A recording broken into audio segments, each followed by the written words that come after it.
कहो का जिंदगी में कोई आयल बा ना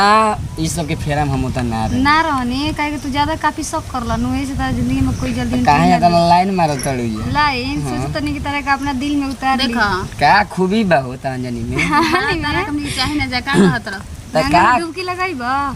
गंगा में कि कौन खूबी तो नहीं के शादीशुदा बाड़ू या खूबी बा कौन ताजा ताजा फल रसदार बड़ुए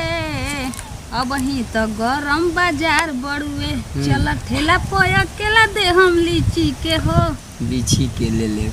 बोला का भाव बा तहरा लीची के हो तोहरा लीची के बात करते जा समझ लिया कि तार कौन लीची बा सुन ले बनी को भी लीची बा बन हो सुनो पहले बा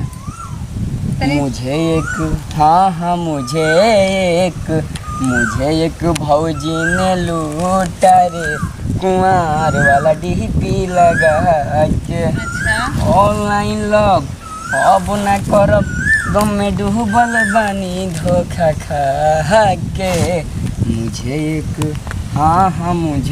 मुझे एक भौजी ने लूटा रे कुंवार वाला डीपी लगा तनी बोल बम के गाना गावा ना सावन चढ़ल बा बाप रे बाप अब इनका को बोल बम के गाना सुनाओ गायका हड़ी बुझाई कोनो तारा लेखा अनपढ़ के माना कलकार हड़ी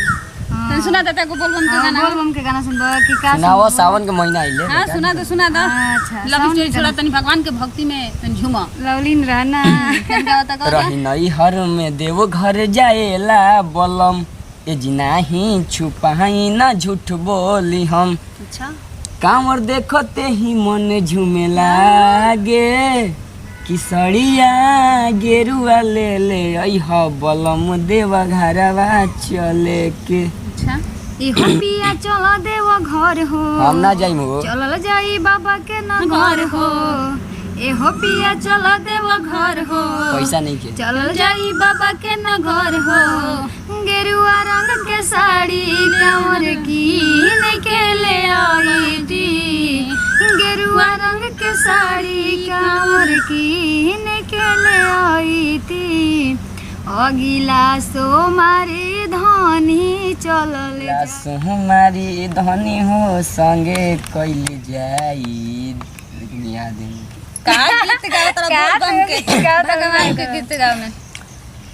चल जो कोनो कोनो सॉन्ग साथी गावा गो कोठिलवा के साथी गो पे हान है अरे हाथ डाले चलली गौरा एको नया नाज रे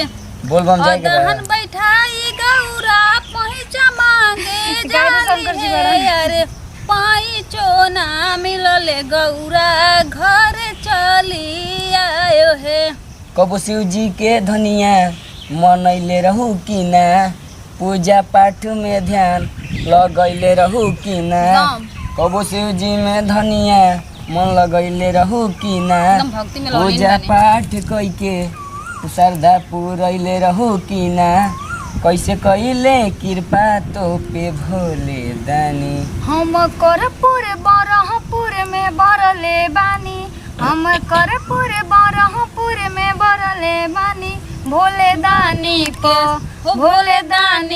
जलवा चढ़ले बानी भोले बाबा प जलवा चढ़ले बानी और बोला भोले बाबा के भगती में है बहाड़े जाएला देव घर जिद कैले बहाड़े भोले बाबा के है भगती में है जय हे बहाड़े श्री गुरु। जाएला देव घर जिद कैले खरखटिया के गला होता भाई, नहीं संतनी के गला दियो। पलड़े वाला धंधा किए हैं जाए के संग कहले देवर जी जब सैया जी माना किए हैं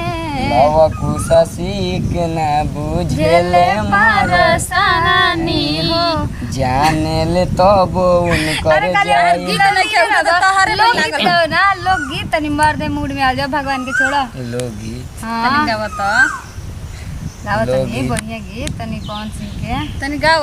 पलंगिया ए पिया सोने न दिया पलंगी है हाँ बिजुली के तार में भतार झुराइले आ मने मने कैले मन हो जब जाए पढ़े ई स्कूलिया उ त खड़ा रहेला पुलिया जब पढ़े जाई स्कूलिया रोज खड़ा रहेला पुलिया लइका लाइन मारता देखी गीत देखी हमके मुस्कुराला सखी रे हटा कटा औ लइका लाइन सवार मारता का लइका बा सच में मारता लाइन औ सवार का लइका बा हमार साथी औ आँख मारता सवार प्रभु। का लइका बा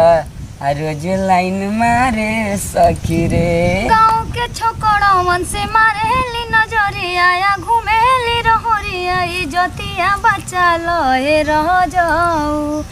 अपना ए हो अपना है छोटकी बहिनिया के असो बिया हवा करा दहे बलमु हितई में आई के हिलावताड़ी टोला कैसे हिलावता है हितई में आई के हिलावताड़ी टोला नागिन बन के डांस भी हिलावताड़ी सकतानी। टोला भौजी तहर बहिनी हो गईली बम गोला ऐसन बात भौजी बा? तहर बहिनी हो गईली बम गोला ढेर बोलब त हम मारे लागम कान धके बहरी भगावे लागम सुन रे लकुसबा नमस्कार प्रणाम कैसन बानी जा अगर आप सबके पसंद होई त लाइक और कमेंट शेयर बताइम जा। ध्यान से हमरा के देखब जा अब बुरा मत हमरा मानम जा इहनी के जरूरत एंजॉय बा। है और सब का रउआ सभे के प्यार के। खुश रहम जा और हाँ वीडियो को लाइक शेयर कर दीजिए कमेंट में बताइए जा कैसा लागल एगो ये लुच्चा लफंगा लफुआ। आशिक दीवाना मजनू पागल ई बहुत गधा बड़न भैया लोग हमारा के तो कह दे जा लेकिन अपना बारे में नहीं जा जन तनी लोग enjoy बताओ कर। अगला वीडियो में जानी कि हम सुधार ले आती